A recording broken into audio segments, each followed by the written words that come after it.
Good evening, ghoulies and ghosties and long-leggedy beasties. This is Alex, coming at you from the underworld, and welcome back to another episode of...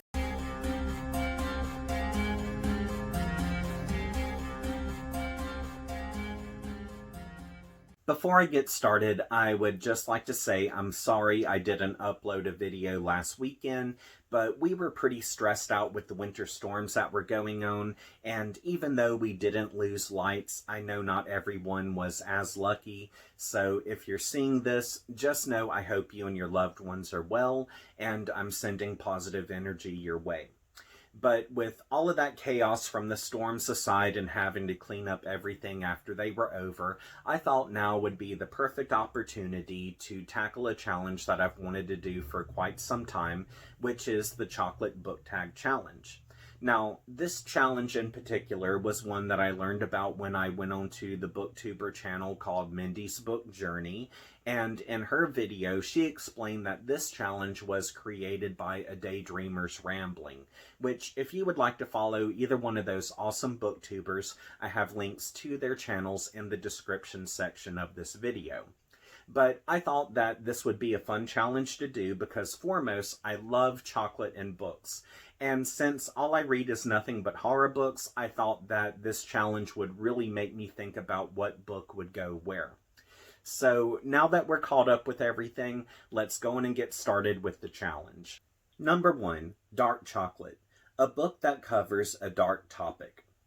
Since every book I read pretty much covers a dark topic, I decided to go with a book that isn't 100% horror, but it feels more so like a dark fable. So for this number, I decided to go with Clive Barker's The Thief of Always.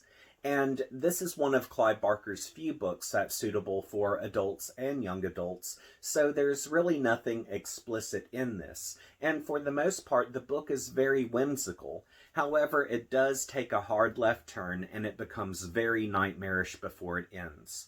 And if you've never read this before, it's about a young boy by the name of Harvey who gets flown away to this mansion in the sky that's called Holiday House. And while he and the other children of that house are having a great time, little do they know that the house's inhabitants are preying on them.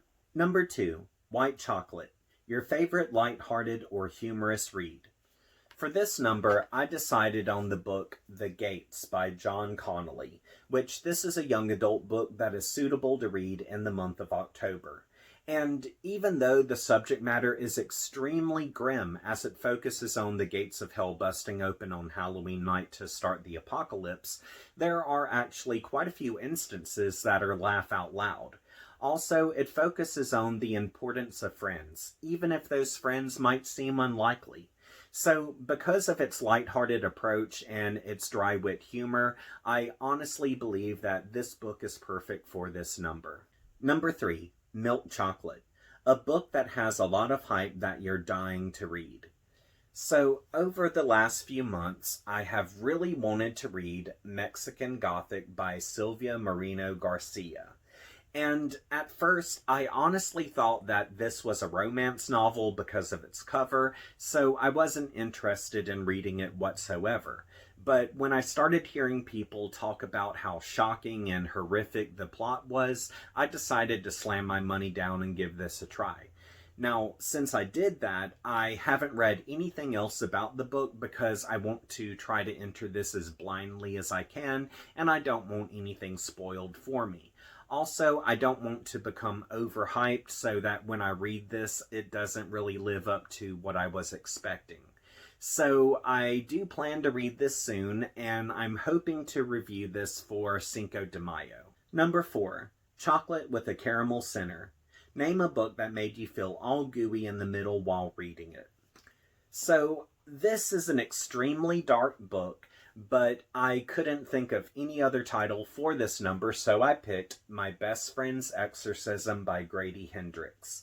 And truth be it, when reading this, I did feel all warm and gooey on the inside when reading about how Abby and Gretchen built their friendship. And one scene in particular that made me smile from ear to ear was the roller rink scene, and this is where Abby taught Gretchen how to skate because Gretchen was the only one who came to her birthday. And because of how tender and sweet this moment feels, it really just made me fall in love with their friendship. And for the first half of this book, all the way up until the possession, I honestly felt like this was a feel-good book, which that just made me fear for the characters even more. Also, I hate to lose some street cred here, but during the exorcism scene, I cried like a baby, and this was mostly because of the determination that Abby had in regards to saving Gretchen. Number 5. Wafer Free Kit-Kat. Name a book that surprised you lately.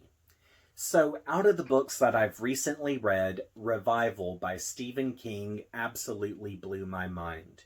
And the grand reveal at the end actually scared the ever-loving living hell out of me. So, for that reason, this will be a contender for the top 3 scariest books that I've read for this year. Now, another thing that surprised me was how depressing this book was. And truth be it, I think that this is perhaps Stephen King's most nihilistic and depressing work since Pet Sematary. And if you're easily triggered over the idea of child death, you might want to stay away from this because one of the major turning points is when a child and his mother die in a wreck. And because of how this is portrayed with imagery and emotion, it can really do a number on its reader. Number 6, Snickers, a book that you're going nuts about. So I hate to do this because it kind of feels like I'm cheating by listing the same book twice in the same challenge, but I'm going with My Best Friend's Exorcism by Grady Hendrix, which I just finished reading this only a few days ago. But I'm really glad that I was able to do a buddy read with my best friend Connie in regards to this book because it allowed me an outlet so I could gush about what all went down. And if it hadn't been for Buddy reading this with her, I kind of feel like I probably would have just cornered some poor random stranger and blabbed about everything that happened in this book. Number 7. Hot Chocolate with Cream and Marshmallows. What book would you turn to for a comfort read? Well, you might think I'm going to pick something that's wholesome, but as far as books are concerned, this is as wholesome as what it gets for me. And I'm going to cheat a little bit because the book that I have has collected all of the volumes in the series. So for that reason, I'm just going to say Scary Stories to Tell in the Dark, Volumes 1 through 3 by Alvin Schwartz. Now, even though this book is a children's horror collection that has a lot of really gruesome tales and ghastly images, this is a book that is very dear to my heart. And the reason why is because when I was a kid, my grandparents and my dad would read some of these stories to me. So for nostalgic reasons, whenever I pick this book up, it returns me to my childhood. Number 8, Box of Chocolates. What series have you read that you feel has a wide variety and a little of something for everyone? So I'm going to cheat a little bit here because the book I'm selecting isn't a part of a series, but the short stories that it provides are very diverse in their telling. So for this number, I have Nightmare at 20,000 Feet, Horror Stories by Richard Matheson.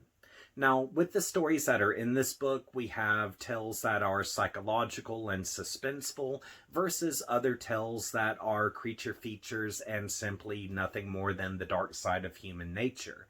And I really believe that this is a good inspiration for aspiring horror authors due to the mixed bag of goodies that it provides. Well, those were my answers for the Chocolate Book Tag Challenge, and if you would like to participate in this challenge, just go on and consider yourself tagged. And to make this easy on you, just go to the description section of this video, and you'll see that I've listed all of the questions to this challenge, so they'll be right at your fingertips.